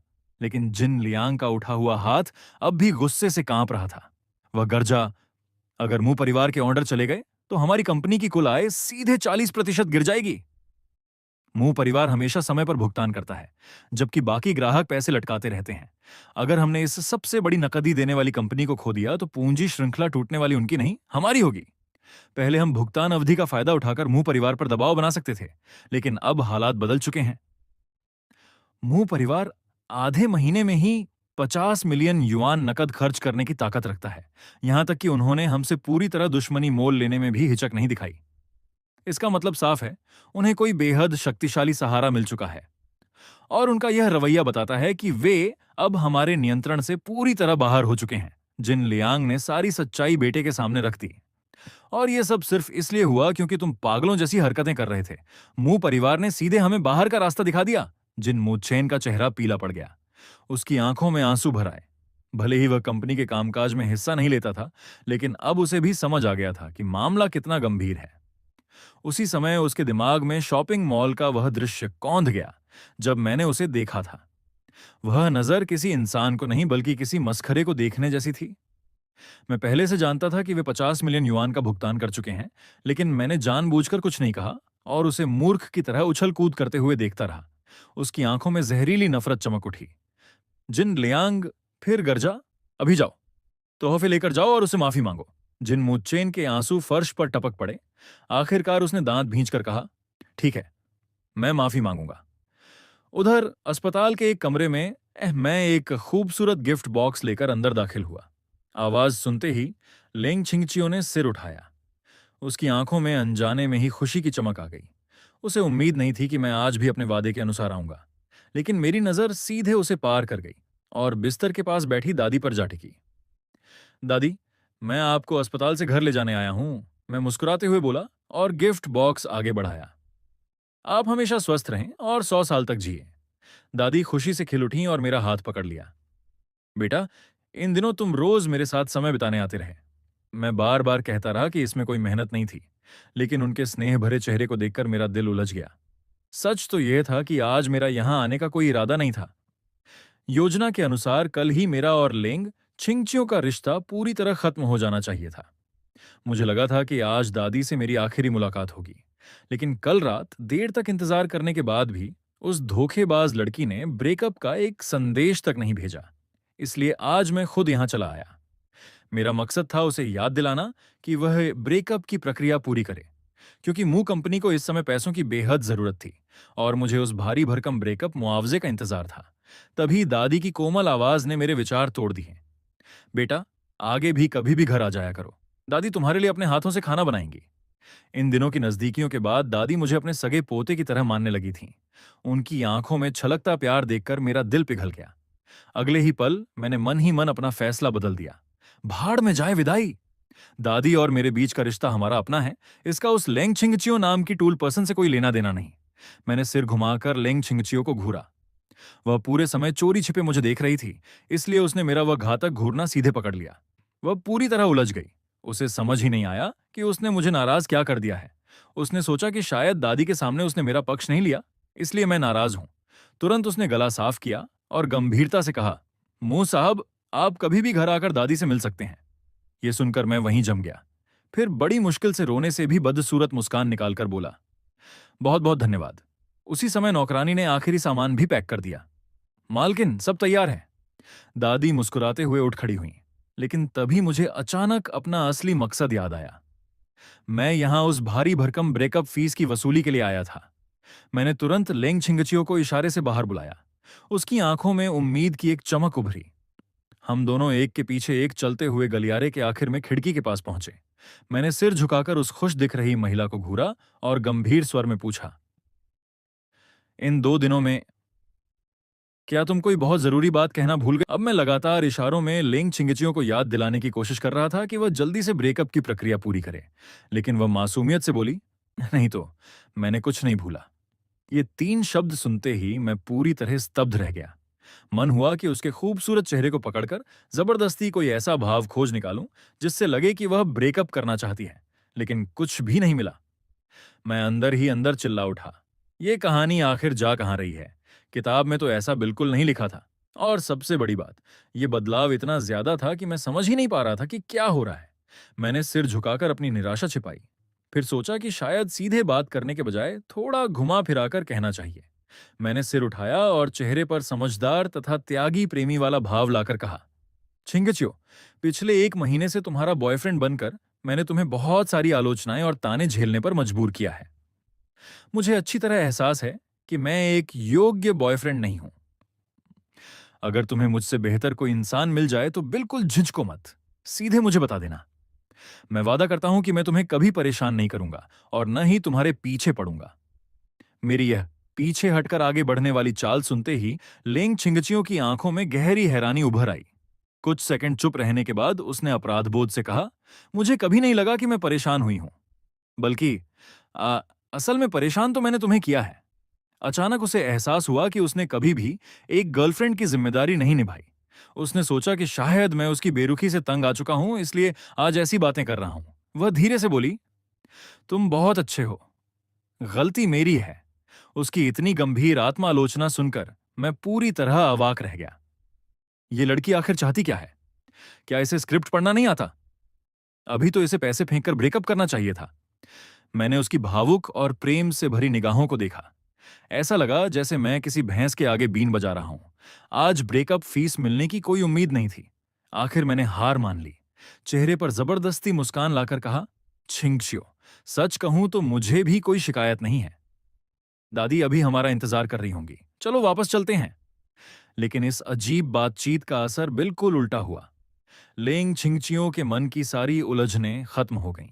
अब वह पहले से भी ज्यादा दृढ़ हो चुकी थी। उसने मन ही मन फैसला कर लिया, मैं इसे कभी नहीं छोड़ूंगी। ठीक है, चलो वापस चलते हैं। हम दोनों फिर एक के पीछे एक अस्पताल के कमरे में लौटे। तब तक कमरा लगभग खाली हो चुका था। दादी खुद 2 छोटे बैग उठाए खड़ी थीं। मैं तुरंत आगे बढ़ा और सामान लेने लगा। लेकिन दादी के मना करने से पहले ही लेंग छिंगचियों ने मुझे पीछे छोड़ते हुए हाथ बढ़ा दिया। मैं उठा लेती हूँ। दादी ने सामने खड़े इस खूबसूरत जोड़े को देखा और खुशी से मुस्कुरा उठी। बेटा, आगे अगर कोई काम हो तो सीधे छिंगचियों को कहना, बिल्कुल शर्म मत करना। यह सुनकर मैंने चुपके से बगल में खड़ी महिला को देखा। मुझे 10 गुना ज्यादा हिम्मत भी मिल जाए तब भी मैं ऐसा नहीं करूंगा। मैं तो वह सहायक किरदार हूं जो किसी भी समय पैसे लेकर भागने की तैयारी कर रहा है। मैं भला नायक की आधिकारिक प्रेमिका को कैसे आदेश दे सकता हूं? धूप से भरे गलियारे में मैं और दादी हंसते बातें करते आगे चल रहे थे। धूप मेरे साफ सुथरे चेहरे पर पड़ रही थी, जिससे मैं और भी आकर्षक लग रहा था। पीछे चल रही लेंग छिंगचियों अचानक ठिठक गई। वह लगातार मेरी सीधी और मजबूत पीठ को देखती रही। उसी पल उसने अपने दिल की तेज धड़कन साफ साफ महसूस की। कुछ देर बाद हम पार्किंग में पहुंचे। नौकरानी ने दादी को कार में बैठा दिया, लेकिन दादी ने कार का दरवाजा पकड़कर मुझे जोर जोर से बुलाया, बेटा, अब तो शाम हो गई है, आज रात तुम्हें मेरे घर खाना खाने जरूर आना होगा। उनका निमंत्रण बेहद गर्मजोशी भरा था, लेकिन मैंने तुरंत सिर हिलाकर मना कर दिया। लेंग परिवार के पुराने घर जाकर खाना खाना? बिल्कुल नहीं। मैं पहले ही पता कर चुका था कि अस्पताल से छुट्टी मिलने के बाद दादी उसी घर में रहने वाली हैं जहां लेंग छिंगचियों के माता पिता रहते हैं। और किताब में साफ लिखा था कि लेंग छिंगचियों की मां मुझे बिल्कुल पसंद नहीं करती। अगर मैं वहां गया तो सीधा जाल में फंस जाऊंगा। ऊपर से मैं किसी भी समय ब्रेकअप फीस लेकर निकलने वाला था। नायिका के परिवार से और ज्यादा जुड़ना मेरे लिए बेहद खतरनाक था। इसलिए मैंने जल्दी से विदा ली और वहां से निकल गया। पीछे खड़ी लेंग छिंगचियों काफी देर तक मेरी जाती हुई पीठ को देखती रही। उसकी आंखों में सोच विचार के भाव थे।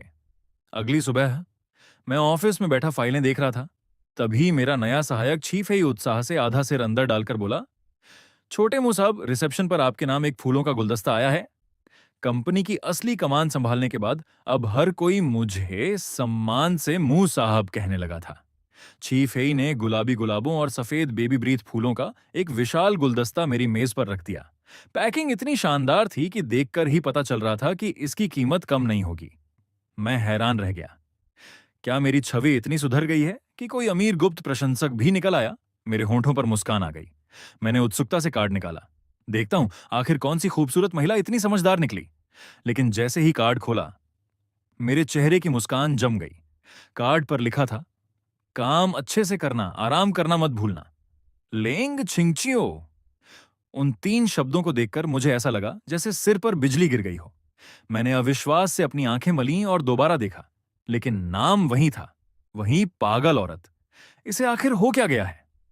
ब्रेकअप की बात तो दूर, अब ये फूल भी भेज रही है। क्या ये कोई नई प्रेम रणनीति है? मैंने गहरी सांस ली और गपशप करने को उत्सुक सहायक को बाहर भेज दिया।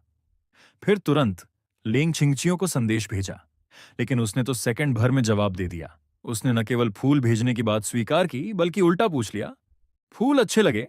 मैं स्क्रीन को घूरता रह गया। मेरे सिर की नसें फड़कने लगीं। मैंने सीधे पूछा, आखिर तुम्हारा मतलब क्या है? और उसका जवाब सुनकर मैं लगभग पागल हो गया। उसने बेहद स्वाभाविक अंदाज में लिखा, अपने बॉयफ्रेंड को फूल भेजने का मतलब और क्या होता है? फोरम पर लोगों की टिप्पणियां पढ़ने के बाद मेरा दिमाग पूरी तरह उलझ गया।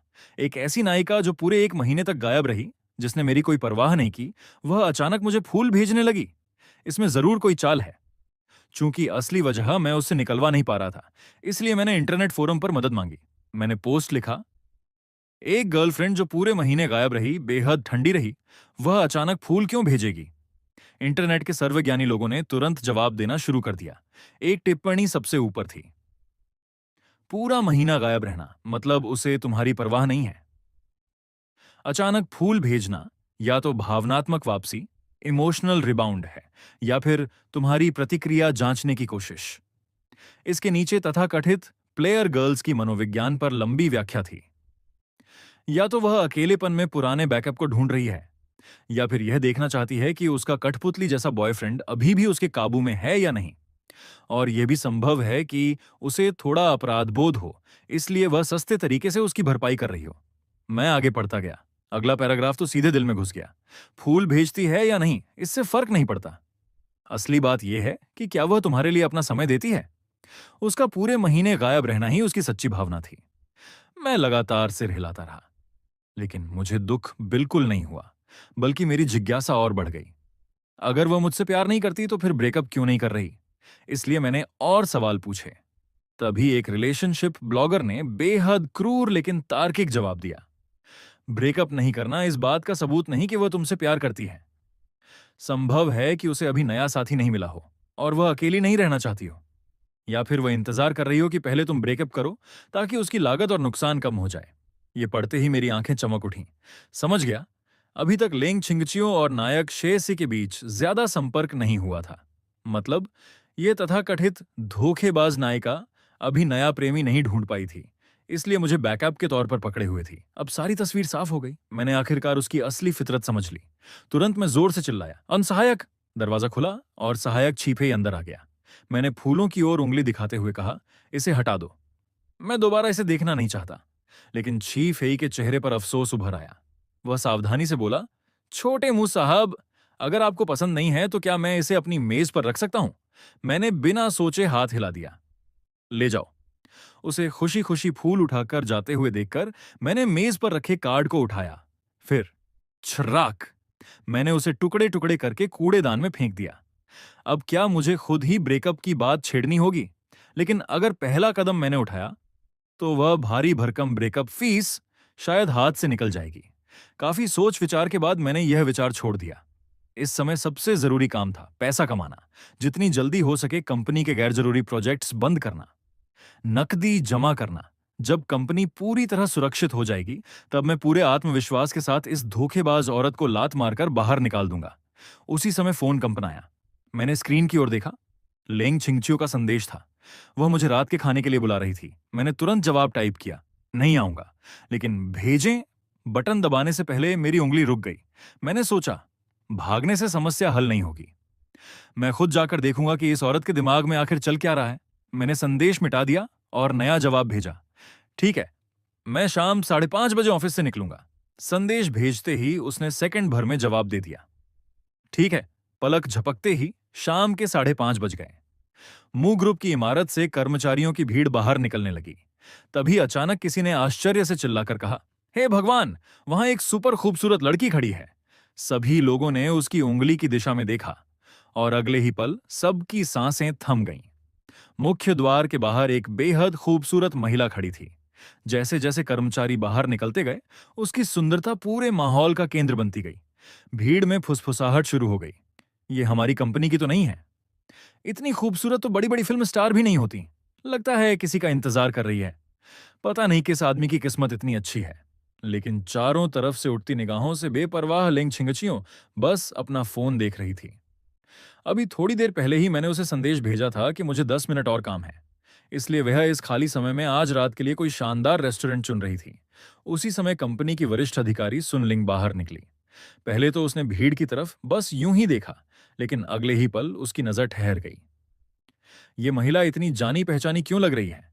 अचानक उसके दिमाग में एक अविश्वसनीय विचार कौंधा, कहीं ये लैंग ग्रुप की सीईओ लेंग छिंगचियो तो नहीं।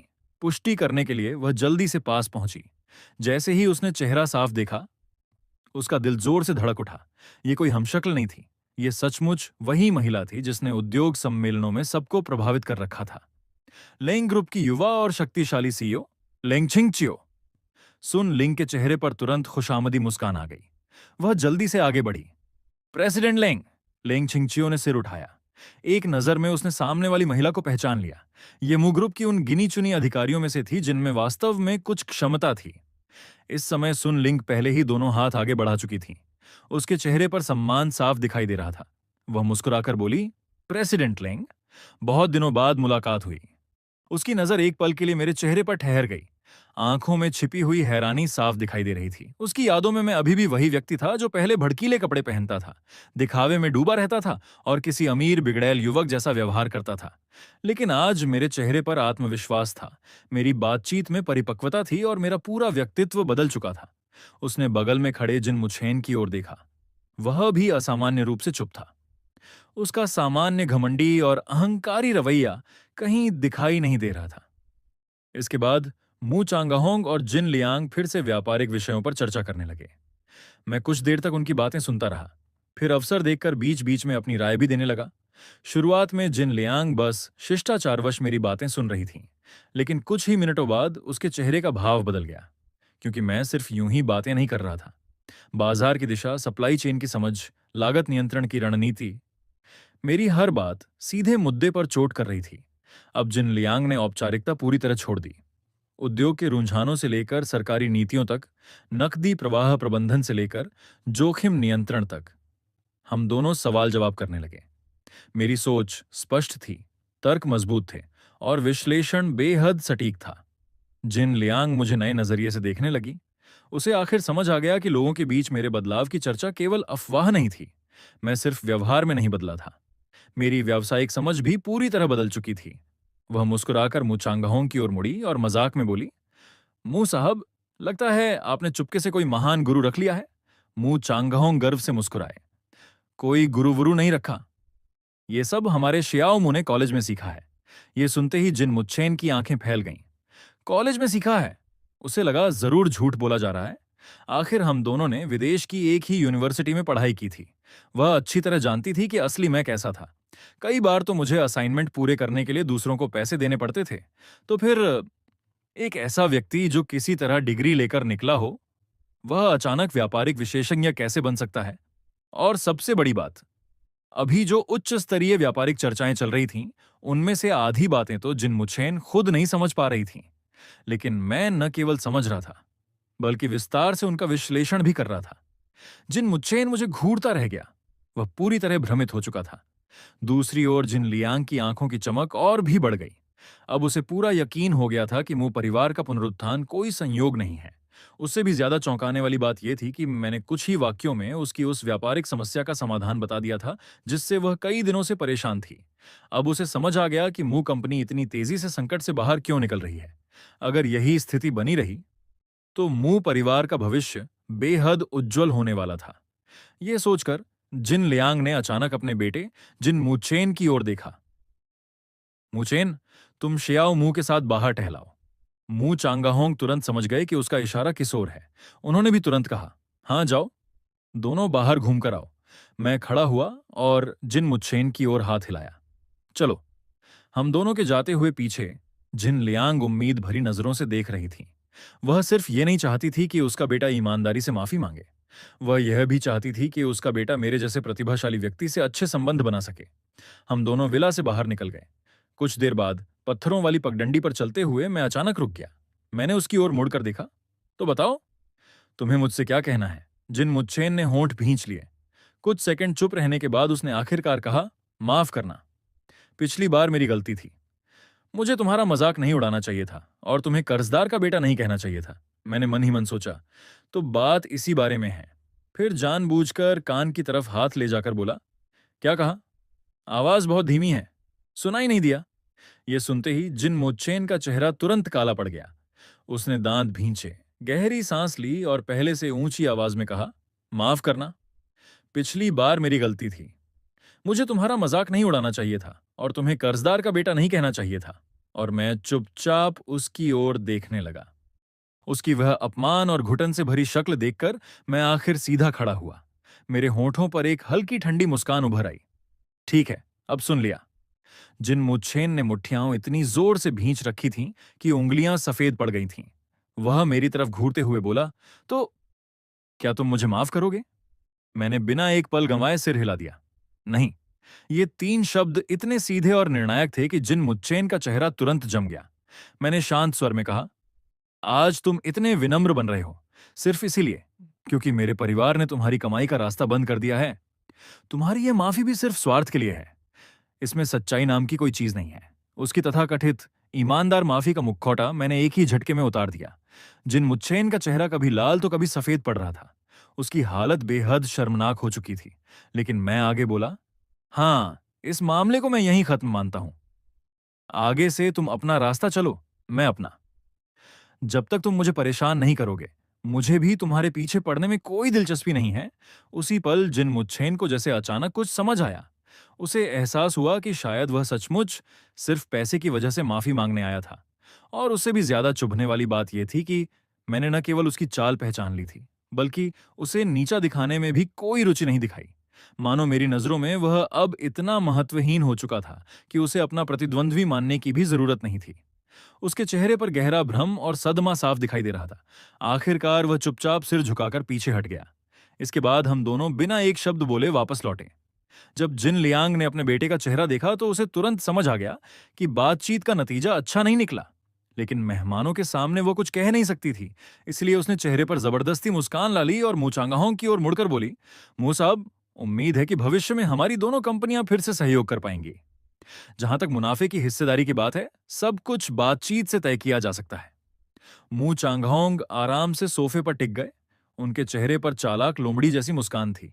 यह तो अच्छी बात है, लेकिन आगे क्या होगा यह हमारी कंपनी के विकास पर निर्भर करेगा।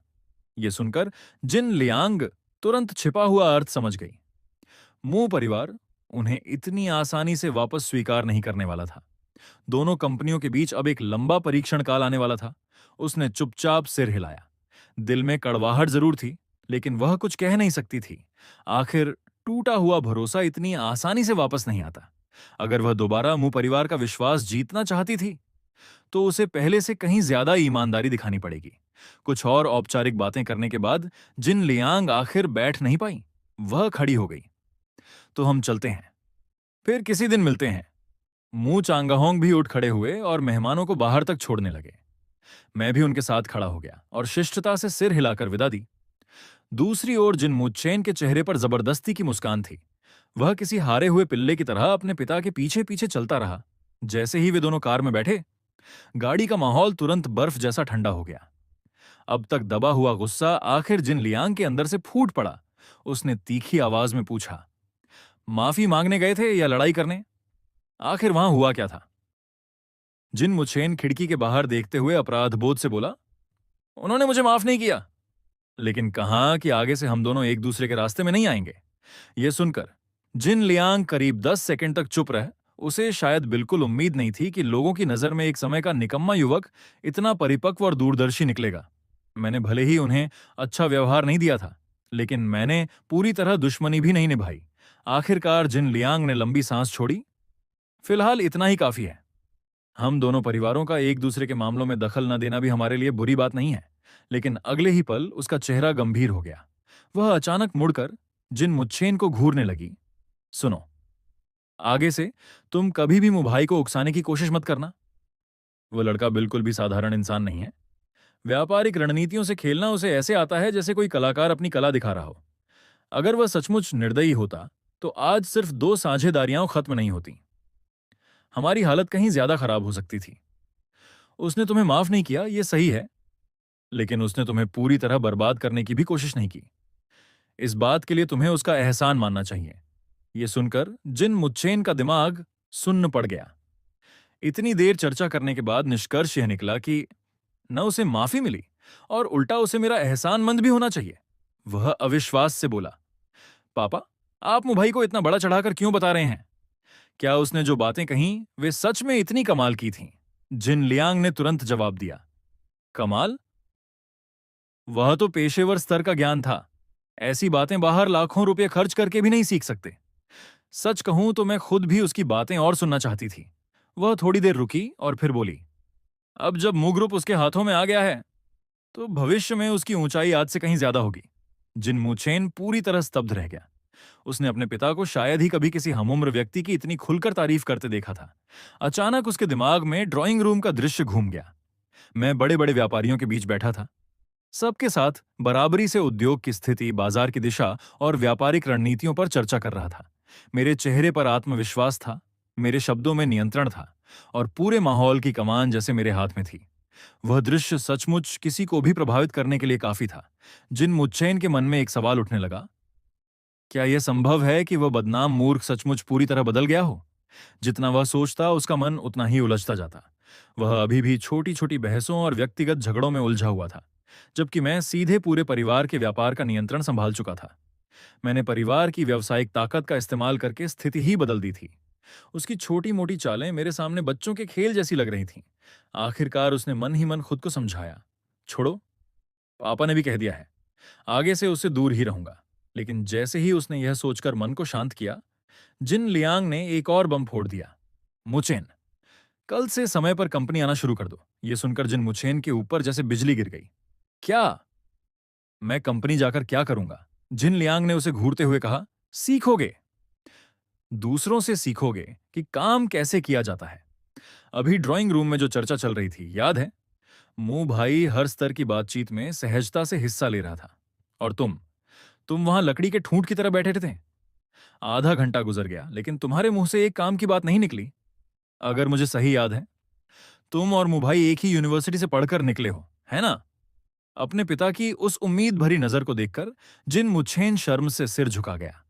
उसने कभी सपने में भी नहीं सोचा था कि एक साधारण सी माफी मांगने की कीमत यह होगी कि उसका आरामदायक फुल टाइम अमीर बेटे वाला जीवन खत्म हो जाएगा। लेकिन उससे भी ज्यादा उसे जिस बात ने परेशान कर दिया था वह यह थी, आखिर मैं कब और कैसे एक टॉप लेवल नालायक छात्र से अचानक इतना सक्षम इंसान बन गया। और इस सवाल का जवाब उसे किसी भी कीमत पर समझ नहीं। आखिरकार जिन मुचेन केवल मायूस चेहरा बनाकर अपनी आखिरी गुजारिश कर सका, पापा, मैं सच में ऑफिस नहीं जाना चाहता। लेकिन जिन लियांग ने बिना किसी दया के उसकी सारी उम्मीदें कुचल दी।